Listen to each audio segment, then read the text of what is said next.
I left this wedge out to rust for 3 months, and in today's video, I'm going to be comparing it against a brand new model in exactly the same spec to see if leaving a club to rust and to weather actually makes a difference. Now, the reason I'm doing this, there is a perception, a belief within the golfing community that a rusted wedge adds more spin and feel to shots. And there have been comparison videos in the past, but this video, it includes exactly the same wedge brand new. So it's going to be a very comprehensive test.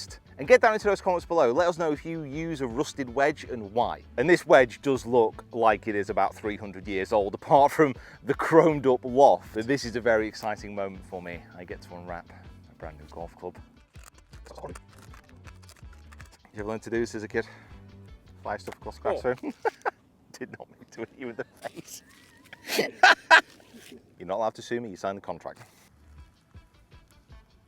You can see here the face, apart from my thumbprint on it, is literally brand new. Amazingly, almost see, you see just in the corner there, already starting to have a little bit of rust on there. And this has just been sat in the office, in this. Like, I've not touched it, that's crazy. So this is 3 months of difference, and it is just a completely different looking golf club. I mean, look at that, that is incredible. That is absolutely incredible, the difference. With the raw wedge, I might have hit this maybe 10, 20 times, and a couple of times out of a bunker. That is startling. So both these are 54 degrees in 8 degrees of bounce with a D-grind. They're Mizuno wedges, they're forged to the same specs as Mizuno irons, and as such, as a side note, these wedges I think are incredibly underrated. They are just as good as the major brands, the Vokeys, the Clevelands, whatever you want to compare them to, and I just want to get that out of the way first. Big fan. So raw wedges, very simply, just don't have added the extra, do it,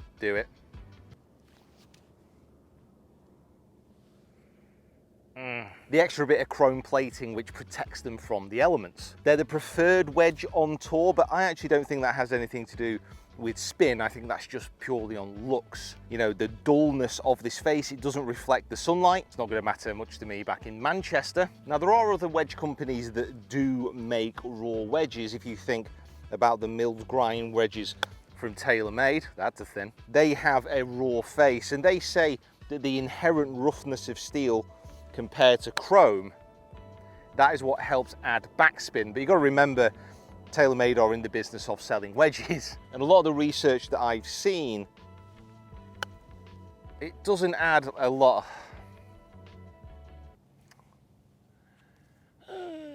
Okay, onto a freshie. First shot with this 54 degree wedge, and look at that, it's miles better.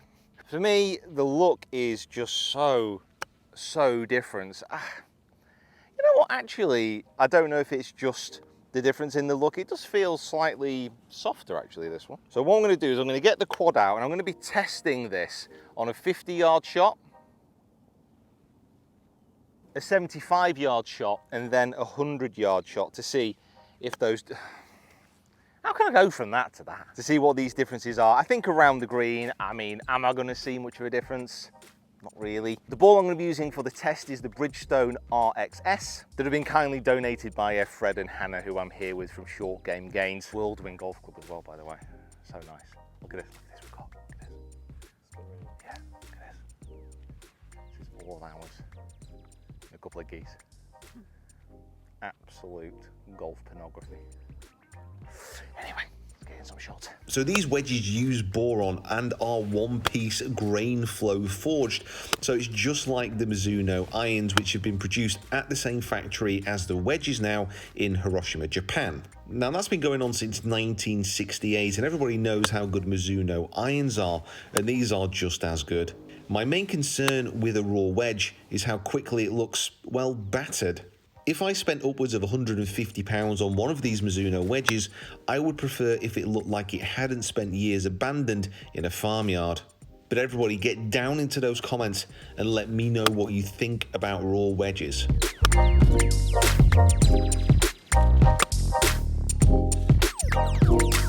Many of you might not like the look of rust on your wedge, but prefer the idea of a raw finish. And if that's you, there are ways to strip the red menace from the club. So here is the rusty Mizuno wedge back in the UK, and here is Bar Coke or bar cola, since 1875, no less.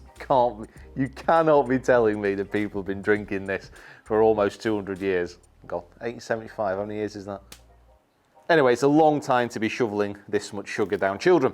But this also acts as a rust stripper. So as well as the Mizuno wedge, I've got two other types of raw wedge. I've got a Haywood wedge, which is very simply just a raw. Also got a mill grind 3 wedge here, and this is just a raw face. So you can see here how the rest of the wedge is a chrome finish, but then the face has just been left raw. Now the internet, wonderful place that it is, has many opinions on how long you should leave a wedge in Coke. So it's 2 o'clock now, we're gonna leave this for 4 hours, come back and see what's happened.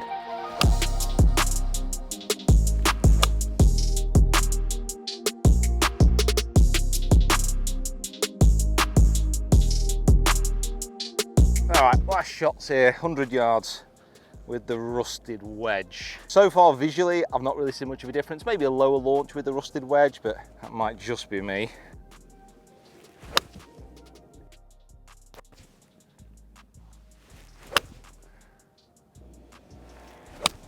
Oh, that. Taste that? It's fat. Here we go, 3 wedges. Let's have a look and see how they've got on. So tailor-made. You can see that face is still very much rusty. However, if we give it a scrub, oh, you can see it coming off. You can see it. One of those as well, blasted off. Has the bar cola done its job? You can start to see how it's coming away there. The original face being a little bit more exposed. The rest of it's lovely and clean. Oh wow, look at the Haywood wedge. Already just started to come away there. Let's have a quick scrub of that back. Ah, there you go. You can kind of see that.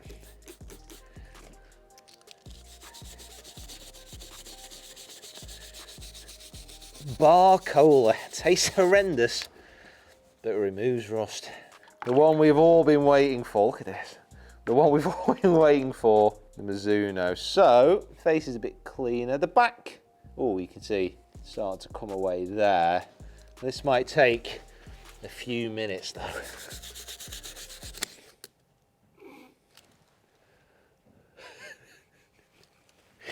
Might take a few more minutes now. So it's actually not done a bad job. I mean, there's loads come off the back. You can see the difference here on the face compared to, this is where I've not scrubbed and this is where I have scrubbed. So on the 3 distances that I hit, on 50, on 75 and 100 yards, the new raw wedge outperformed in backspin the rusted wedge on every single distance. Now, from all the other articles that I've read, there may be something in a raw wedge spinning more in the wet. But again, there doesn't seem to be anything super conclusive on this. I'll throw up a wedge chart. This is from Ken Brown. I'm not sure where he got it from or if he made this himself, but this is a wedge chart from him. And this shows the difference in spin rates between a lot of wedges from the past year. It also includes wet and dry spin numbers. So for me, the biggest draw of a raw wedge at this moment in time is very simply this. It looks a bit duller and cooler if you're into rust. Apart from that, get yourself a new wedge with fresher grooves. That's what's going to make the difference. If you've enjoyed this video, guys, make sure you check out this next one here and subscribe to the channel. We'll see you next time.